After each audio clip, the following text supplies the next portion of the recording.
now we'll move on to the next session, which is titled Housing and Legality.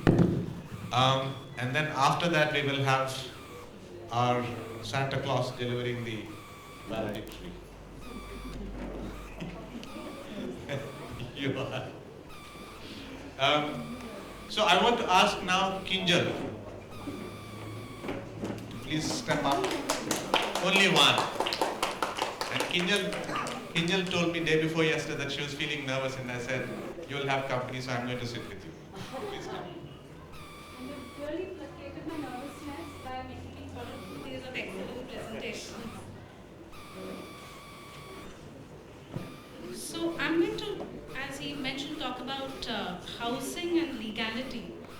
But while doing so, since we've had now nearly 2 days of conversations around it, also try and touch upon some of the issues that have come up in these 2 days and try and weave them together. But before I go straight into housing and legality, I want to also tell you that we are going to look at housing from, housing is made up of a lot of elements. What we are going to concentrate on is the legality of it and the physical form of it. But housing is a lot more. I just want to make sure that I get that point across. It's embedded in markets, it's embedded in commercial activity, it's embedded in connectivity to the city, especially we are talking it in the context of the city. So what I draw upon a lot of research that I've done over the last 5 years, and I had a very naive idea from where I started. I thought of legality as a dichotomous category of legal versus illegal. It's a very immediate go-to when we think of legality. When I started researching on this topic, I realized that these strands of uncertainty that weave through all of this, uncertainty and precarity, actually produce what is rather a canvas of legality. And I'll tell you how. And I'll tell you exactly how in terms of precariousness and legality. So you can have a house that is precarious but legal. Okay, so a lot of inner city housing nowadays would be called precarious. The physical form of it is in a precarious condition, okay? But it is legal in terms of it has a certain idea of owner. It may not be a freehold ownership, and we'll come to what that is. But there is a certain idea of a tenureship, a secure tenureship to that.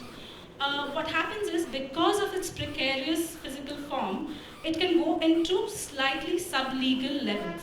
In terms of, then the state comes in and says, well, you better integrate your housing and make it into this kind, otherwise it runs the risk of becoming illegal because it is precarious, okay? Second is, it is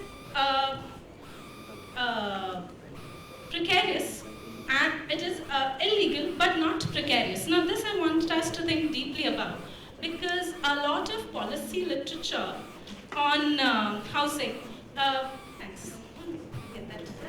Thanks. A lot of policy literature on housing will actually tell you that a settlement is illegal because it is consisting of precarious housing. Okay, so if you read a lot of literature on how slums come to be defined, they come to be defined that as an cluster of housing that is extremely precarious, that is not suitable for habitation, etc. So they don't start with legality. They say hence it is illegal, okay? So that becomes the second kind of housing. The third kind is extremely interesting for me, and this is when we start defining illegality at the settlement level.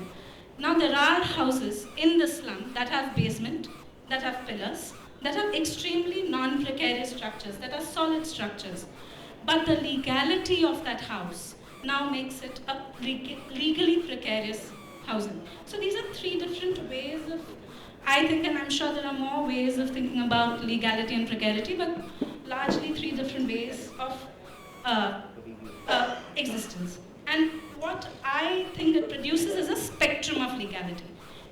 And the spectrum of legality is produced also because, and I just want to touch upon this point briefly, and then I want to end with some of the instances of all these three.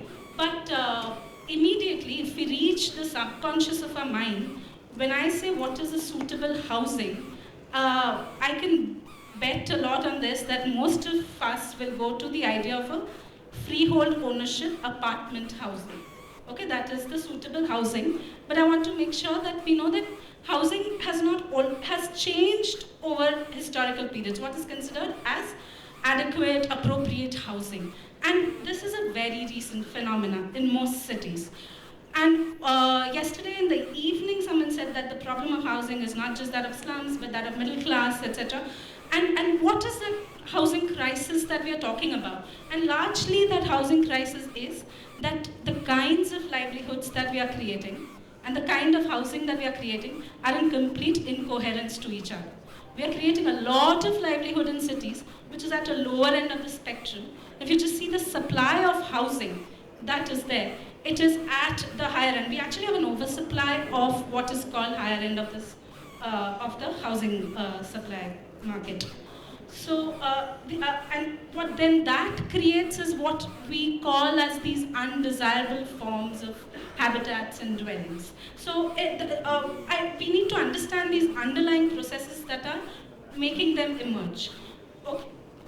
So moving on to that, I want to move to some of the real instances that I had in the fieldwork that talk to the three kinds of relationships that I spoke about in terms of precarity and legality.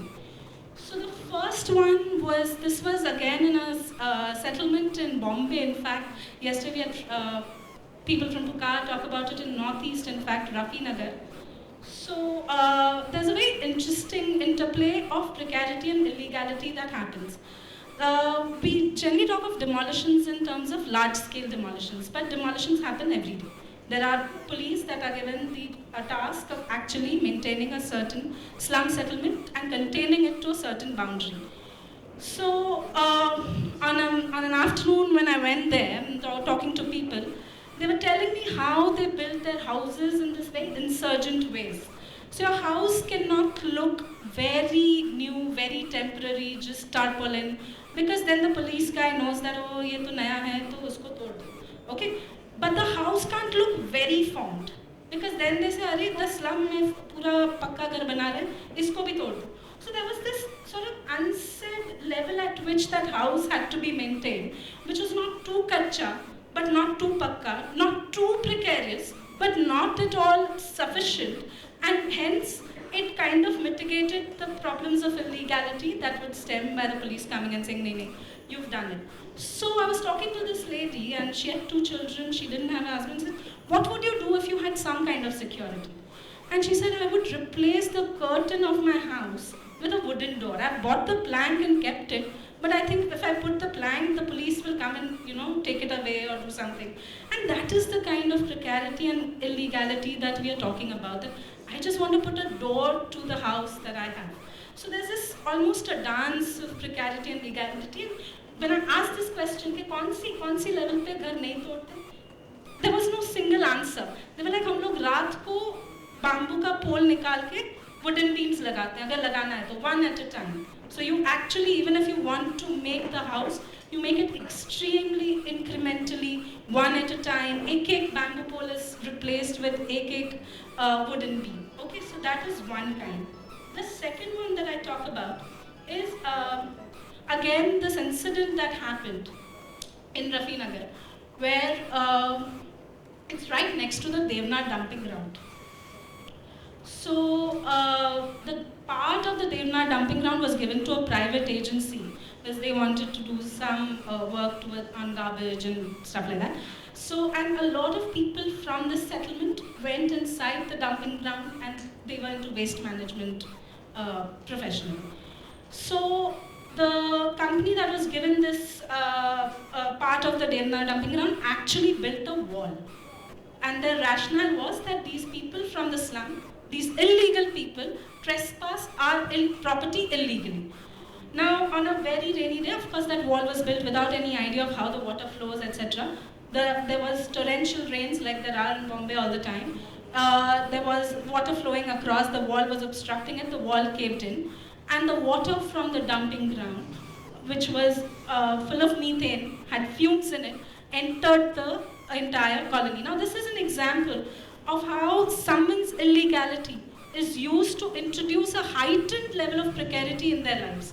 Okay, this is not a natural sort of occurrence. This is no calamity that we are talking about. This is a manufactured calamity that people have been exposed to because they happen to be illegal, quote unquote. I'm not using that word in its sense. And the third one is something that I came across very recently, and I'll leave it at that. I used to very naively think कि legality बढ़ेगा तो precarity कम होगा, largely. So recently there's this resettlement colony in Delhi called Savda Colony, Savda Gevra. This was after the demolitions of 2005. They've been there for 10, 12 years. And this is a proper resettlement colony. They were given plots by the state. They were given electricity also by the state. So for me, that is a heightened, they came into a heightened level of legality. From a juki, they came into a resettlement colony. Of course, it had its own problems, but let's just say that they had electric supply that was provided by state. So we were talking to the DUSIB, Tripta and I, in fact, were talking to the DUSIB officer. And the first day I went there, I was walking around the colony and I saw these high tension wires. And I was very surprised at what are these high tension wires doing in such a dense colony. So we went and asked him that we don't have these wires in our colony, what are they?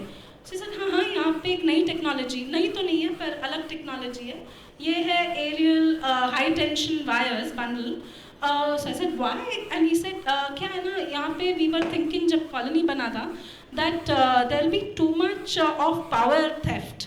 And high tension wires में power theft नहीं कर सकते हैं. वो जैसे ही लगाएगा उसको, the person will literally die. It's very difficult to actually do theft on high tension wires. So this is an example of gifting precarity with some level of legality by the state.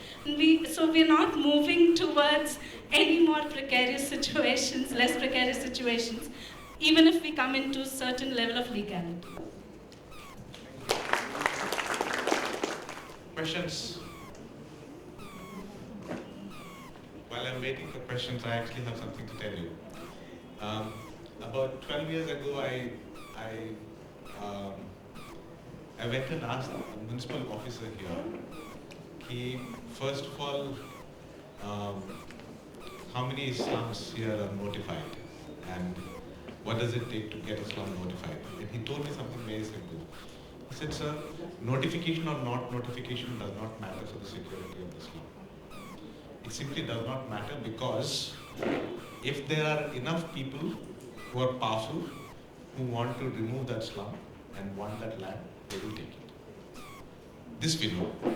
What we do, therefore, and I do this because I grew up in a slum, what I do is to make sure that I drive as much possible investment into that slum as possible so that we lay layers and layers and layers of concrete roads so that people will look at it and be, itna kaun khodega, right? So people will figure that it's difficult to do this, so they'll move away. But other than that, it really doesn't matter. Because if you want to take it out, you can take it out. So I think it's a really, really important point that you're making, that legality does not guarantee any kind of stability and durability. You keep thinking that it does, but it doesn't. Okay. Yes. So like you pointed out, there's a possibility of slum dwellers, say, having more secure houses, having more pakka houses. But so, are there certain social factors that keep people in slums despite having maybe purchasing power to move up to a better place? Or is it, I don't think it's just economic factors. I'm sure there are like certain social factors that go into restricting people from moving up from their Do people choose to be in precarious conditions? And not choose, but like are there certain sort of factors that force them to continue to stay there? Should I answer this? So I didn't touch upon those points, but let me go back to the point I briefly made, firstly about what we consider very subconsciously as appropriate housing and something that we consider as pathological. Okay, and immediately slums become some kind of pathology. Either they need to move up, or we need to do something about them, or the state needs to do something about them. There's no romanticizing of the fact that slums do have precarious conditions in which they live.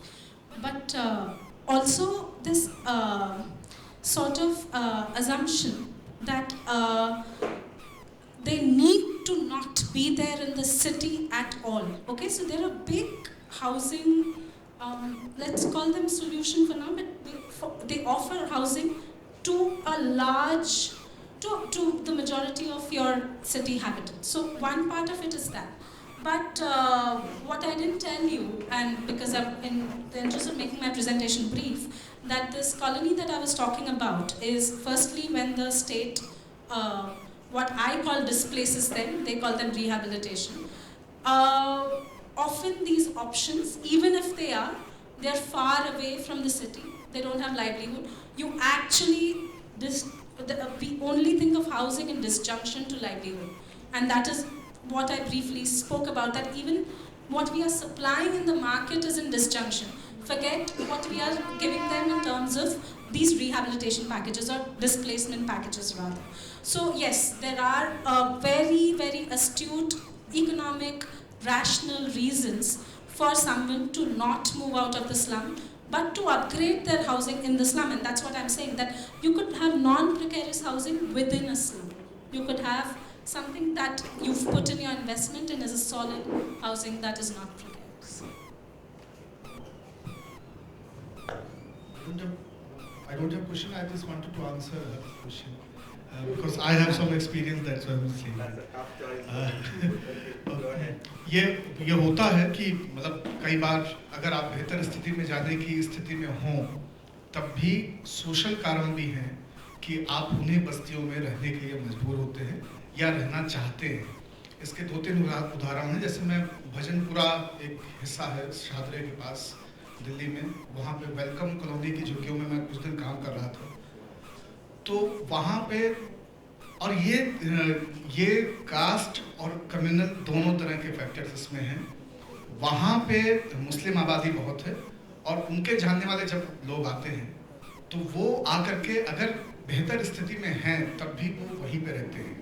यही same कहानी जो है वो पूरे ओखला और जाकिर नगर के नीचे जैसे ही आप जाएंगे, बटला हाउस, ये जामिया नगर और इस पूरे हिस्से में शाहीन बाग तक जो पूरा फैला हुआ है यमुना के किनारे, वो सबसे कमज़ोर इलाका है. सबसे ख़राब घर वहाँ पे बने हैं. जो पक्के हैं वो भी झुग्गियों जैसे घर हैं. एक बड़ी आबादी के बहुत बड़े बड़े लोग भी वहाँ पे रहते हैं जाकिर नगर में, लेकिन बाकी की बड़ी आबादी. लेकिन संकट वहाँ पे ये है कि आजमगढ़ से, सहरसा से, पटना से, बहराइच से जो भी आ रहा है, क्योंकि वो मुसलमान है, उसे कहीं घर नहीं मिलेगा.